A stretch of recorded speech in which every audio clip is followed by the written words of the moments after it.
Issa Chiroma Bakari, candidat déclaré ce soir à l'élection présidentielle de 2025 au Cameroun. On est seulement en juin, mais le pays nous a tout montré en quelques mois. On a déjà tout vu. Aujourd'hui, on a un ancien opposant devenu membre du régime, ensuite devenu opposant, qui nous fait 24 pages sur lesquelles il nous annonce sa candidature à l'élection présidentielle de 2025 au Cameroun. Monsieur Issa Chiroma Bakari. Pour ceux qui ne le connaissent pas, il a été premièrement ministre des Transports en 92, de 92 à 96. Ensuite, il a été ministre de la Communication pendant 10 ans pour le régime de Paul Biya.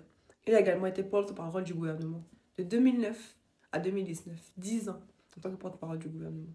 Ensuite, depuis 2019 jusqu'à hier soir, il était encore ministre de l'Emploi et de professionnel, la formation professionnelle. Et ce soir, comme par enchantement, comme une nouvelle venue du Saint-Esprit, il nous produit 24 pages dans lesquelles il nous explique que le régime est mauvais, que la guerre aux nos est montée, que le tribalisme n'est pas bon, que notre président n'est plus bon.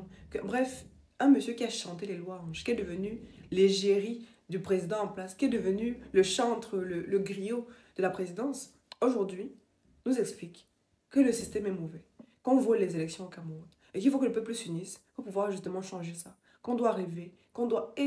grand frère, pardon la puce, même si on dit pas comme ça. Monsieur le ministre, ou du moins l'ancien ministre devenu candidat, vous avez été pendant 20 ans cumulé à des fonctions importantes du pays. Comment pouvez-vous venir nous dire aujourd'hui que vous rêvez d'un pays meilleur? De un, vous avez 70 ans passés révolus. À votre âge, on ne rêve plus. On est en train d'accomplir des choses. On n'est plus le moment de rêver. Deuxièmement, vous êtes à l'intérieur du système. Qu'avez-vous fait? Qu'un candidat lambda, un nouvel arrivant vient nous dire ce qu'il compte faire pour nous, on peut accepter. Mais que quelqu'un qui a eu les clés en main pour faire et qui n'a pas fait, vient nous dire que je vais faire. Je ne sais pas de qui on se moque. Ensuite, monsieur l'ancien ministre devenu candidat. La partie pour moi qui m'intéresse et qui me semble la plus importante, et que vous n'avez pas assez développée à mon sens, c'est celle dans laquelle vous nous annoncez quelque part que le président ne sera pas candidat. Vous semblez nous dire que pour une fois au Cameroun, le candidat sortant ne sera pas candidat à sa propre réélection. Il fallait vous concentrer là-dessus, parce que tout le reste, c'est 24 pages, ça ne nous aide pas. Le président Paul Biya, vous qui étiez à l'intérieur, sera candidat oui ou non. Le reste ne nous intéresse pas vraiment. Ce que vous rêvez pour le Cameroun, ce que vous ne rêvez pas, we don't care, réellement. Et en plus, vous étiez ministre de la Communication, donc vous savez mieux que moi que vos sorties sont bien maîtrisées. Vous allez premièrement dans le Nord Cameroun, faisant un discours en full B, dans lequel vous annoncez aux populations que vous ne leur demanderez plus jamais de voter pour Paul Biya, parce que c'est lui le problème. Oui, machin, le système n'est pas bon. Allez au Nord Cameroun, qui est connu, ou alors qui était du moins connu historiquement, comme étant le bastion de l'élection camerounaise, la zone la plus peuplée du Cameroun à l'époque, et qui donc était la partie où il fallait absolument être pour gagner l'élection. D'ailleurs, en 2018, le président Paul Biya a fait la campagne que dans un seul département, dans une seule région du Cameroun, c'était dans le Grand Nord. Et vous étiez donc l'un de ses leaders, l'un de ses relais là-bas, vu que vous êtes vous-même originaire du Grand Nord.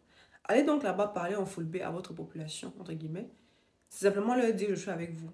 C'est ce que votre communication traduit. Mais si vous étiez vraiment avec eux, monsieur l'ancien ministre devenu candidat, vous auriez développé cette région, ou ces régions.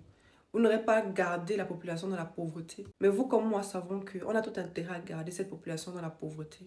Pour qu'un sac de riz donné devienne comme l'acte, je ne sais même pas, le plus messianique du monde. Cette population, de mon point de vue, a donc été maintenue dans la pauvreté afin de pouvoir être un endroit où on va chercher des voix sans beaucoup bavarder. Et aujourd'hui, vous venez nous dire, vous venez leur dire en tout cas en full B, que oui, c'est le système qui est mauvais, l'emploi est monté, c'est descendu. Mais monsieur le ministre, vous étiez encore jusqu'à hier ministre de l'Emploi et de la formation professionnelle. Qu'avez-vous fait pour eux? Alors je peux comprendre qu'à un certain âge, on se sent investi d'un courage, on n'avait peut-être pas avant. Parce que simplement on se dit qu'on est plus proche de la fin que du début. Mais monsieur l'ancien ministre devenu candidat, vraiment il faut nous excuser. Monsieur l'ancien opposant qui s'est lui-même opposé. En général ici, on dit qu'on est ensemble. Mais avec vous, même dans mes rêves les plus fous, on ne sera jamais ensemble. Ou bien?